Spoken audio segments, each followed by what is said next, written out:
அந்த மனசுதான் கடவுள் சார்.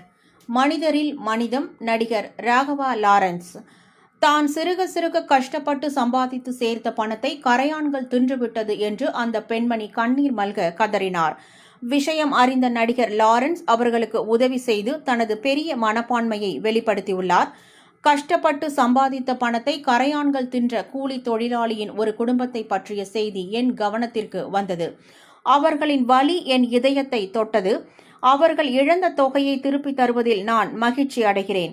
இந்த விஷயத்தை என் கவனத்திற்கு கொண்டு வந்த ஊடகங்களுக்கும் மக்களுக்கும் கிராமத்தில் கூலி வேலை பண்ணுற ஃபேமிலி கொஞ்சம் கொஞ்சமாக சேர்த்து மண்ணில் தோண்டி ஒரு டப்பாக்குள்ளே போட்டு அவங்க பணத்தை வச்சுருக்காங்க, 1 லட்ச ரூபா. அவங்க பொண்ணுக்கு ஏதோ ஃபங்க்ஷனுக்காக போய் அந்த பாக்ஸை ஓப்பன் பண்ணி பார்த்துருக்காங்க. கரையானை அரிச்சிட்டு இருக்கு மொத்த பணத்தையும். சரி, அவங்கள வர வச்சு அதே மாதிரி பாக்ஸில் இந்த 1 லட்ச ரூபா போட்டு அவங்கள சந்தோஷப்படுத்தலான்னு நான் ஆசைப்பட்டேன். ஸோ அதெல்லாம்